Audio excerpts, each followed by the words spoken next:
નમસ્કાર, પ્રવેગ ન્યૂઝ સાથે હું છું જય શર્મા. નજર કરીશું હેડલાઇન્સ પર. વડોદરાના હરણી તળાવ દુર્ઘટનાનો મામલો પહોંચ્યો સુપ્રીમ કોર્ટમાં. શાળાના આચાર્ય, કલેક્ટર અને મ્યુનિસિપલ કમિશનર પર જાહેર હિતની અરજીમાં કાર્યવાહીની માંગણી. દબાણો દૂર કરવાની અમદાવાદ મનપાની કાર્યવાહી આક્રમક બની. માણેક ચોકમાં ઐતિહાસિક રાણીના હજીરા પાસેના દબાણો કરાયા દૂર.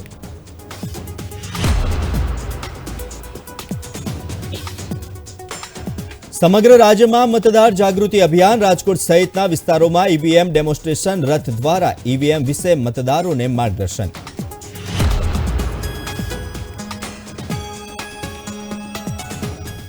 ભગવાન રામના સ્વાગત માટે આકર્ષક ફૂલોથી શોભી ઉઠી સમગ્ર રામનગરી. પ્રાણ પ્રતિષ્ઠા સમારોહની તૈયારીઓ અંતિમ ચરણમાં.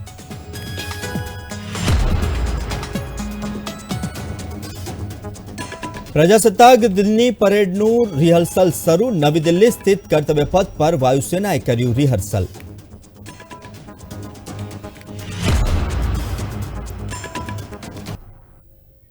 તો હવે નજર કરીએ સમાચારો પર વિસ્તારથી. તો વાત કરીએ વડોદરાના હરણી તળાવની દુર્ઘટનાની. તો વડોદરાના હરણી તળાવ દુર્ઘટનાનો મામલો સુપ્રીમ કોર્ટ સુધી પહોંચ્યો છે. સુપ્રીમ કોર્ટમાં જાહેર હિતની અરજીમાં કલેક્ટર તેમજ સ્કૂલના પ્રિન્સિપાલ, ટ્રસ્ટીઓ, કલેક્ટર, મ્યુનિસિપલ કમિશનર સામે પગલાં લેવા માંગ કરવામાં આવી છે. અરજીમાં તંત્રની બેદરકારીથી બાળકોએ જીવ ગુમાવ્યો હોવાની રજૂઆત કરવામાં આવી. આ અરજીને લઈને સુપ્રીમ કોર્ટે હવે સુનાવણી હાથ ધરશે. તો આ દુર્ઘટનામાં કુલ 17 વ્યક્તિઓના મોત થયા, જેમાં 15 બાળકો અને 2 શિક્ષિકાઓનો પણ સમાવેશ થાય છે.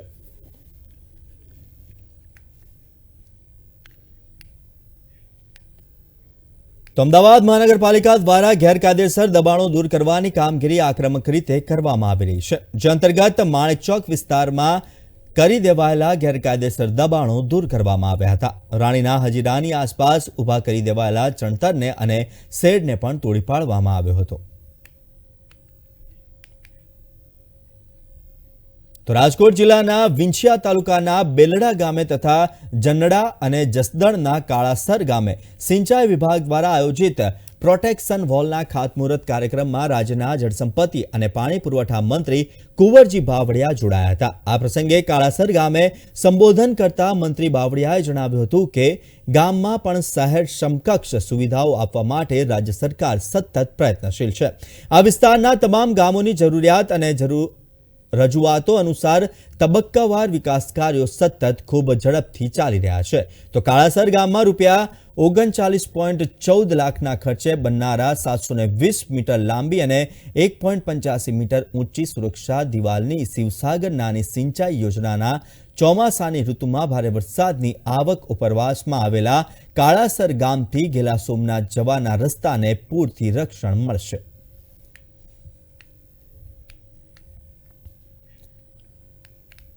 તો ગાંધીનગર સ્થિત રાજ્ય ચૂંટણી પંચ દ્વારા મતદારોની જાગૃતિ માટે ઈવીએમ નિદર્શન રથને વિવિધ જિલ્લાઓને ફાળવવામાં આવ્યો છે.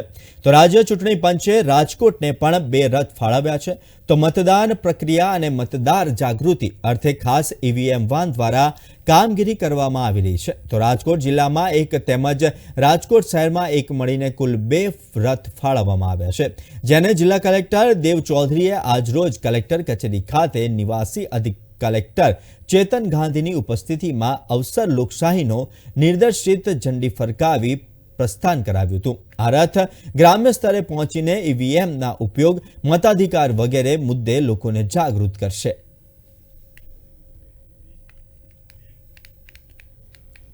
તો અદાણી ફાઉન્ડેશનના સથવારો પ્રોજેક્ટ અંતર્ગત મુન્દ્રા ખાતે કચ્છ એમ્બ્રોઇડરી ડેની ઉજવણી કરવામાં આવી હતી.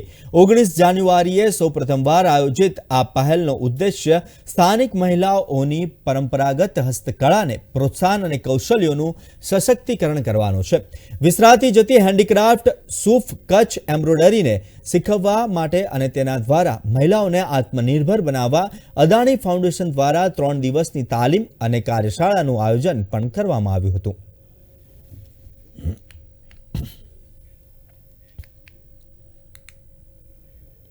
તો હવે વાત કરીએ રામ મંદિરની.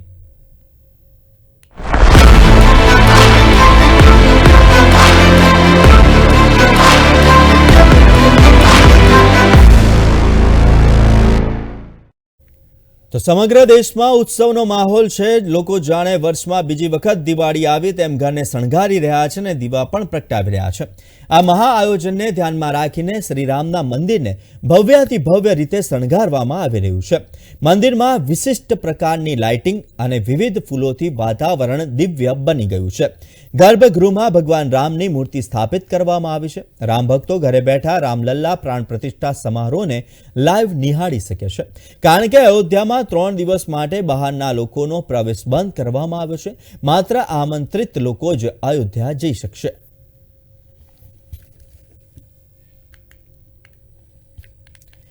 તો અયોધ્યાના કારસેવકપુરમ પણ 22 જાન્યુઆરીએ ભગવાન રામની મૂર્તિના પ્રાણ પ્રતિષ્ઠા સમારોહની તૈયારી કરી રહ્યું છે.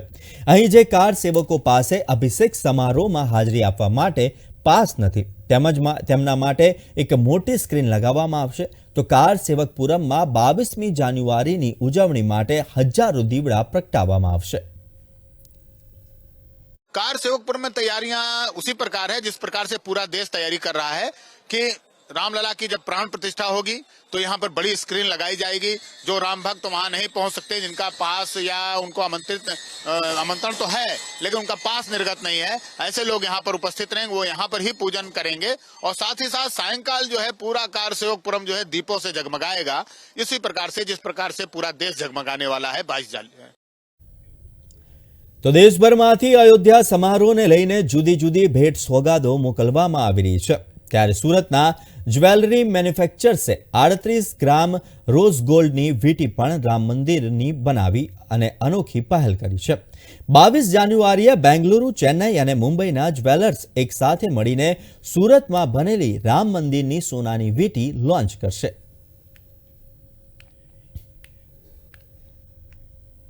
તો અયોધ્યા ભગવાન શ્રી રામલલ્લાના મંદિર સમારોહમાં ગુજરાતને વધુ એક યોગદાન પોતાના નામે કર્યું છે.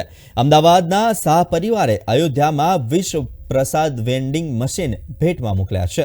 તો પ્રસાદ વેન્ડિંગ મશીનનું નામ નમસ્તેજી અપાયું છે. તો ભક્તોના દશહરાને ધ્યાને રાખીને વધારે મશીન પણ મુકાઈ શકે છે.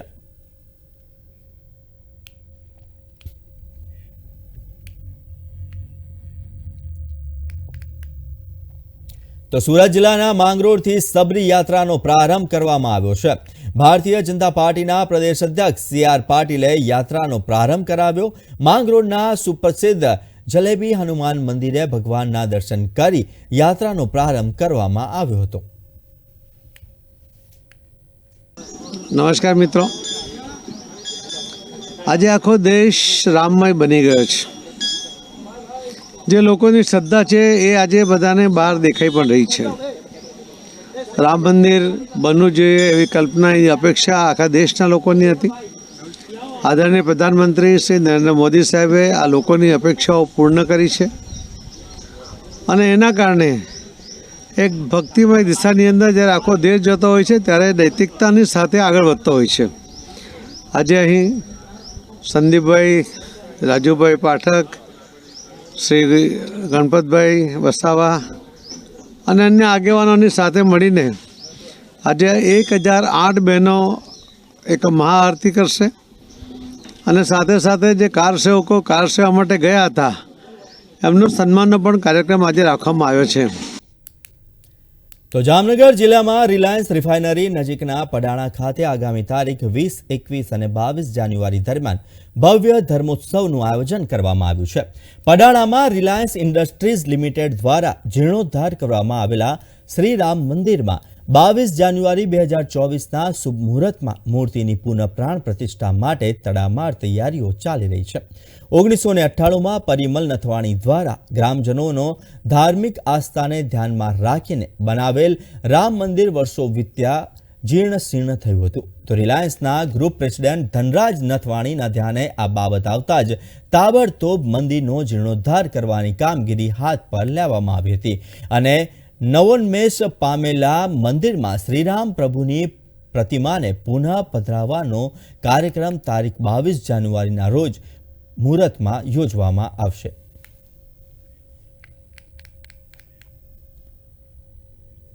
તો સમગ્ર દેશમાં અયોધ્યા રામ મંદિરના પ્રાણ પ્રતિષ્ઠા મહોત્સવને લઈને રામ ભક્તોમાં અનેરો ઉત્સાહ જોવા મળી રહ્યો છે. ત્યારે લીંબડી શહેરમાં અખંડ આનંદ ગ્રુપ દ્વારા સમારોહની ઉજવણીના ભાગરૂપે અંદાજે 10,000થી વધુ દીવાઓ તેમજ ભગવાન શ્રી રામના ફોટાનું નિઃશુલ્ક વિતરણ કરવામાં આવ્યું. અયોધ્યા રામ મંદિરની પ્રાણ પ્રતિષ્ઠાની દેશવાસીઓ આતુરતાપૂર્વક રાહ જોઈ રહ્યા છે. દરેક વ્યક્તિ આ ઉત્સવની અલગ અલગ રીતે ઉજવણી કરી રહ્યું છે. ત્યારે સુરતમાં શ્રી સ્વામિનારાયણ ગુરુકુળમાં અભ્યાસ કરતા બાળકોએ પણ રામોત્સવની ઉજવણી કરવા માટે અનોખું કાર્ય કર્યું છે. તો બાળકોએ રામોત્સવ નિમિત્તે પોતાનું યોગદાન આપવાની ઈચ્છા વ્યક્ત કરતા ગુરુકુળના પટાંગણમાં સુંદર માનવ આકૃતિ બનાવી હતી. 1,000થી વધુ બાળકોએ એક સ્થળ પર હાજર રહી ધનુષ બાણ અને શ્રીરામની માનવ આકૃતિ બનાવી રામોત્સવની ઉજવણી કરી હતી. આજે તો કાર્યક્રમ વિશે તો શું કહું, ખૂબ આનંદની વાત છે કે ભારત દેશમાં અયોધ્યાની એ જન્મભૂમિમાં ભગવાન શ્રી રામ જ્યારે વિરાજિત થવાના છે, 22મી તારીખ એ બપોરની 12:30 વાગ્યાની ક્ષણ તો સારે ભારતવાસીઓને માટે તો ખૂબ અભૂતપૂર્વ રહેશે.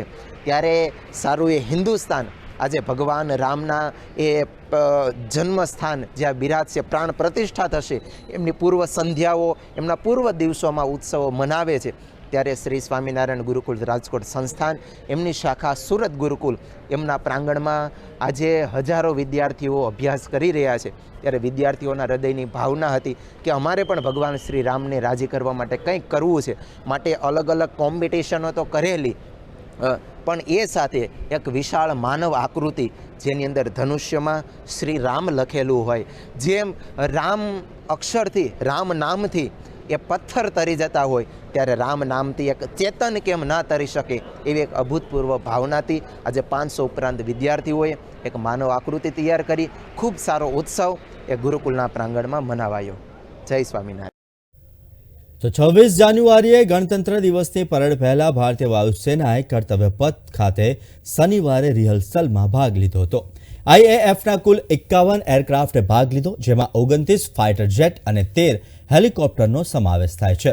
26મી જાન્યુઆરીએ ભારતીય સેનાના 4 અને ભારતીય નૌકાદળનું એક વિમાન IAF એરક્રાફ્ટ સાથે 2 અલગ અલગ ફોર્મેશનમાં ઉડાન ભરશે. આ તમામ એરક્રાફ્ટ 6 અલગ અલગ બેઝ પરથી ઓપરેટ થશે. તો પ્રથમ વખત સ્વદેશી નિર્મિત તેજસ એરક્રાફ્ટ 4 એરક્રાફ્ટની રચનામાં ઉડાન ભરશે.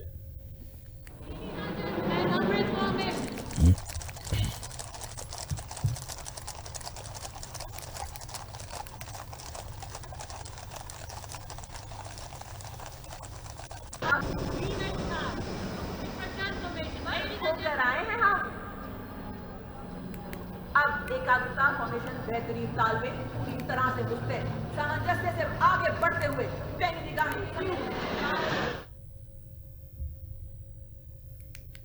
તો ઓડિશાના ગંજામ જિલ્લાના અરુણ સાહુએ લાકડા પર હનુમાન ચાલીસા કોતરી છે. અરુણ સાહુ યુવાનો માટે એક તાલીમ સંસ્થા ચલાવે છે. તેમણે પોતાના વિદ્યાર્થીઓ સાથે મળીને આ આર્ટ વર્કને પૂર્ણ કરવામાં લગભગ 1 મહિનાનો સમય લાગ્યો છે. કેટલાક વિદ્યાર્થીઓએ લાકડાની ફ્રેમ પર હનુમાન ચાલીસાના 40 શ્લોકો કોતરવામાં તેમની મદદ કરી છે. અરુણ સાહુ પોતાનું આર્ટ વર્ક રામ મંદિરને ભેટ સ્વરૂપે આપવા માંગે છે. हनुमान चालीसा हिंदी में जो भक्त आएंगे मंदिर में वो पढ़ सकते हैं. उसी हिसाब से वो बड़ा सा टाइप बनाए हैं. उसका हाइट है 5 फुट 7 इंच और उड़ते 30 इंच. मैं पूरा हमारा भी, मैं भी एक महीने से लगा हूँ. और मेरा साथ में जो टीम है, मैं भी ट्रेनिंग भी देता हूँ. हमारा आसपास गाँव के बच्चे लोग आते हैं, ट्रेनिंग में देता हूँ. वो लोग भी इसमें पूरा मेहनत किए हैं और 1 महीने में ये बन पाया है. मेरे तरफ से छोटा सा गिफ्ट है और भगवान के अर्पण के लिए ये बनाया हूँ, श्रद्धा से बनाया हूँ. मैं जो राम मंदिर प्रतिष्ठा होगा उस पर ये मैं गिफ्ट देना चाहता हूँ. मेरे छोटे से उपहार देना चाहता हूँ जो मंदिर में आएंगे. તો વારાણસીની એક શાળાના વિદ્યાર્થીઓના જૂથે પીપળાના પાનનો ઉપયોગ કરીને ભગવાન રામનું ચિત્ર તૈયાર કર્યું છે. વિદ્યાર્થીઓએ દરેક પાન પર ભગવાન રામનું નામ લખ્યું છે. આ આર્ટવર્કને પૂર્ણ કરવામાં લગભગ 22 દિવસનો સમય લાગ્યો છે. આ કાર્યક્રમમાં 22 વિદ્યાર્થીઓ જોડાયા હતા. अयोध्या में 22 जनवरी 2024 को एक ऐतिहासिक क्षण है, तो हर कोई तो वहाँ नहीं पहुँच सकता। तो इन बच्चों ने कहा कि मैम मिलके कुछ बनाते हैं, तो मैंने मेरी टीम से हितेश सर, विनय सर और सारे लोगों ने मिलके इन बच्चों के साथ 15 फीट की एक राम जी की प्रतिमा तैयार की है। कैनवस पे एक पोर्ट्रेट तैयार किया जिसमें हमने कम से कम 11 किलो से ऊपर पीपल की पत्तियों पर राम नाम लिख कर उससे उसको पूरा स्वरूप दिया। एक सपना था जो अभी साकार होने जा रहा है, राम मंदिर। तो उसके लिए हमने बच्चों के साथ के एक प्रतिमूर्ति बना के पत्तों के साथ एक कुछ नया करने की कोशिश कर रहे हैं। जब भी भगवान श्री राम को याद करते हैं तो अलग एक छवि आ जाती है, तो उसी तरह सोचा कुछ ऐसा किया जाए कि इसे सब याद रखें। भगवान श्री राम की प्रतिमा बनाई है। इसको बनाने में हम लोग को अभी 2 दिन का वक्त लगा है। इसको हम लोग 20-25 लोगों ने मिलकर बनाया है और इसको बनाने के लिए पीपल के पत्ते और चंदन और कलर मिक्स लिए हैं। हमारी मैम ने उसे बनाया, स्केच किया और फिर हम लोगों ने राम पत्ती पे राम लिखा और फिर उसे चिपकाया। हाल तो आखा देशમાં જ્યાં જુઓ ત્યાં જય ભગવાન રામની જય બોલાવવામાં આવી રહી છે અને અયોધ્યા રામ મંદિરની જ ચર્ચા થઈ રહી છે। ત્યારે હાલ ભગવાન રામની મૂર્તિની ડિમાન્ડ પણ વધી છે, જેને પૂરી કરવા માટે મૂર્તિકારો તનતોડ મહેનત કરી રહ્યા છે। અયોધ્યામાં શ્રી રામ મંદિરના અભિષેક સમારોહને હવે થોડા દિવસો બાકી રહ્યા છે। આ પહેલા ઉત્તર પ્રદેશના આગ્રામાં ભગવાન રામની મૂર્તિઓની માંગમાં નોંધપાત્ર વધારો થયો છે। અયોધ્યામાં શ્રી રામ લલ્લાના અભિષેક પહેલા ભગવાન રામની મૂર્તિઓની માંગ વધી છે। મૂર્તિકારો માટે માંગ પ્રમાણે મૂર્તિઓ તૈયાર કરવી મુશ્કેલ બની રહી છે। डिमांड काफ़ी संख्या में बढ़ी है और इसकी पूर्ति नहीं हो पा रही है। लोगों में बहुत जागरूकता है, उत्सुकता है राम परिवार के लिए। डिमांड इतनी ज़्यादा है कि जिसकी अभी पूर्ति भी नहीं कर पा रहे हम लोग। इसकी क्या क्या मांग कर रहे हैं लोग? राम दरबार की सबसे ज़्यादा मांग कर रहे हैं। हम राम दरबार का मूर्ति खरीदने आए। हमारे यहाँ प्राण प्रतिष्ठा होनी है मंदिर में। अलीगढ़ से आए हैं हम, वैष्णोपुरम कॉलोनी से। तो एक अचानक से एकदम क्यों आपको खरीद रहा था, क्या हुआ? अब वो राम जन्मभूमि पे जो रामलला आ रहे हैं 500 वर्ष बाद, तो आज हम अपने यहाँ पे भी उसी आधार पर लेके जा रहे हैं रामलला को। क्या खरीदने आए? 22 जनवरी को जो अयोध्या में प्राण प्रतिष्ठा हो रही है, उसी उपलब्ध में हम एक जो भावना है हमारी कि भगवान राम जो प्राण प्रतिष्ठा हो रही है, इसी उपलक्ष्य में हम यहाँ मूर्ति खरीदने आए हैं। अपने घर में मंदिर भी ला रहे हैं, हम मंदिर में विराजमान करेंगे रामलला जी को। ભગવાન રામની મૂર્તિઓ ખરીદવા માટે બજારોમાં ગ્રાહકોની ભીડ જોવા મળી રહી છે। સાથે જ આખા આગ્રામાં તમામ વેપારીઓમાં ખુશીનો માહોલ પણ જોવા મળી રહ્યો છે। 22 જાન્યુઆરીએ અયોધ્યા સ્થિત રામ જન્મભૂમિ ખાતે ભવ્ય રામ મંદિરની પ્રાણ પ્રતિષ્ઠા યોજાવાની છે। આ ઐતિહાસિક ક્ષણની સૌ કોઈ દેશવાસીઓ આતુરતાપૂર્વકની વાટ જોઈ બેઠા છે। તો મંદિરના પ્રાણ પ્રતિષ્ઠાની ખુશીમાં અલગ અલગ સંસ્થાઓ, વેપારીઓ તેમજ શાળા કોલેજો દ્વારા વિવિધ આયોજનો કરવામાં આવી રહ્યા છે। જે અન્વયે સુરતની કલાર્પણ આર્ટ નામની સંસ્થા દ્વારા 11,111 સ્ક્વેર ફૂટની વિશાળ રંગોળી બનાવવામાં આવી છે। કલાર્પણ આર્ટ સંસ્થા દ્વારા રામોત્સવની ઉજવણીના ભાગરૂપે અદ્ભુત રંગોળી બનાવવામાં આવી છે। આ રંગોળી અયોધ્યામાં ભગવાન શ્રીરામની પ્રતિકૃતિ છે, જ્યારે તેમની ડાબી બાજુએ 14 વર્ષના વનવાસની થીમ દર્શાવવામાં આવી છે, જેમાં ભગવાન શ્રીરામ, પત્ની સીતા અને ભાઈ લક્ષ્મણની સુંદર પ્રતિકૃતિઓ રૂપે રંગોળી બનાવવામાં આવી છે। તેમજ સેવક હનુમાનજીને દર્શાવવામાં આવ્યા છે। સાથે જ અહીં ભવ્ય રામ મંદિરની પ્રતિકૃતિ બનાવવામાં આવી છે, જ્યારે તેની નીચે રામ સેતુની થીમને રંગોળીના અલગ અલગ રંગોથી ઓપ આપવામાં આવ્યો છે। રામ સેતુ બનાવવામાં વાનર સેનાનું ઘણું યોગદાન રહ્યું હતું, જે વાનર સેનાને શ્રીરામ લખેલા પથ્થરો જોડે રંગોળી વડે ઓપ આપી રામ સેતુની ભવ્ય રંગોળી તૈયાર કરવામાં આવી છે। સુરતની કલાર્પણ આર્ટ સંસ્થાના આગેવાન અને મહેંદી કલ્ચરના ફાઉન્ડર નિમિષા પારેખના માર્ગદર્શન હેઠળ 40 જેટલી યુવતીઓની મદદથી 11,111 સ્ક્વેર ફૂટમાં આ વિશાળ રંગોળી તૈયાર કરાઈ છે। અમુક દિવસ પહેલાં જ્યારે મારું રંગોળી આર્ટિસ્ટ નૈનાબેન કાતરોડિયાને મળવાનું થયું ત્યારે મેં એમને એક એવો વિચાર આપ્યો કે તમે ઘર રંગોળી કરો છો, હર ઘર રંગોળી કરો છો, પણ એ જ રંગોળી જો મોટા સ્વરૂપે કરી શકો તો કેવું રહે. અને એમણે તરત જ આ વિચારને બિરદાવ્યો અને જેમ જ રામ મંદિર પ્રાણ પ્રતિષ્ઠાનું ડેટ ડિક્લેર થઈ એટલે તરત જ મેં એમને ફોન કર્યો અને એમને કીધું કે આપણે આ હવે એક ઐતિહાસિક રંગોળી કરી શકીએ જે 11,111 સ્ક્વેર ફૂટની અંદર રિયલિસ્ટિક રંગોળી સ્વરૂપે અમે અહીંયા આજે કરી રહી છે. આ રંગોળી તૈયાર કરવા મળસ્કેના 5 વાગ્યાથી સંસ્થાની 40 યુવતીઓની મહા મહેનત કરી છે. આ વિશાળ રંગોળીમાં ભગવાન શ્રી રામે વિતાવેલા 14 વર્ષના વનવાસને પણ રંગોળીની થીમમાં આવરી લેવામાં આવ્યું છે, જે માટે 1,400 કિલો અલગ અલગ રંગોનો ઉપયોગ કરવામાં આવ્યો છે.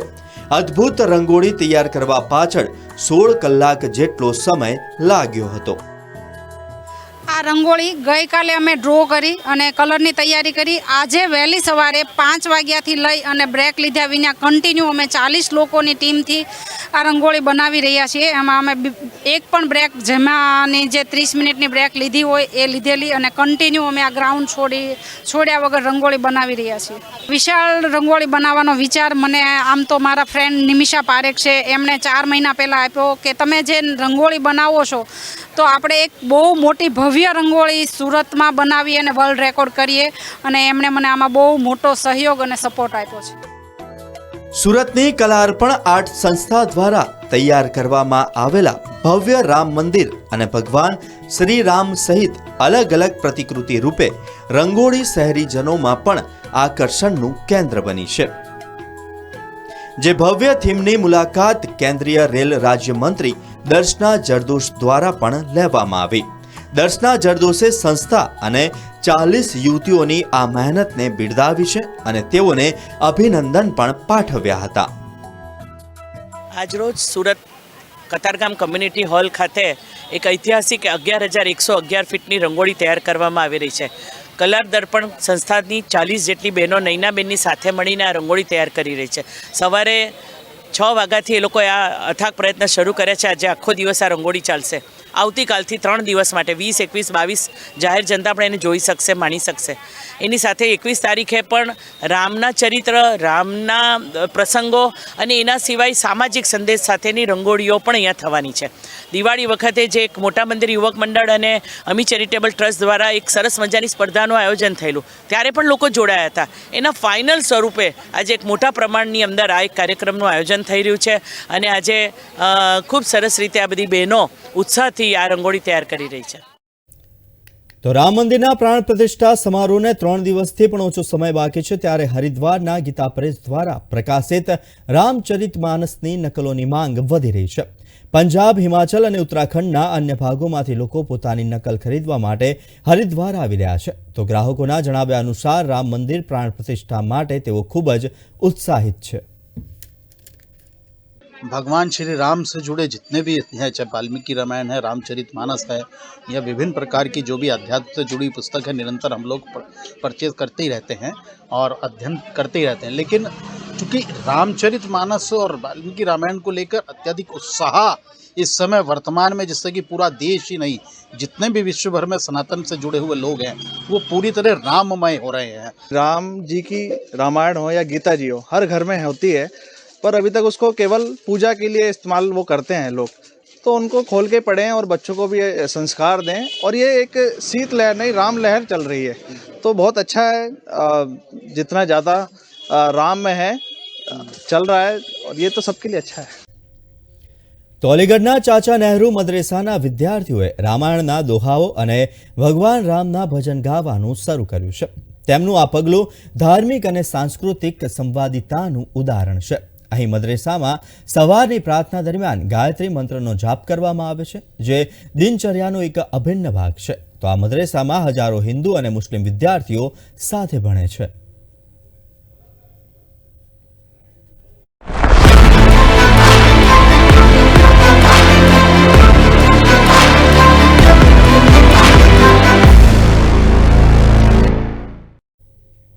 હાલ સમાચારમાં બસ આટલું જ. મને આપશો રજા. નમસ્કાર.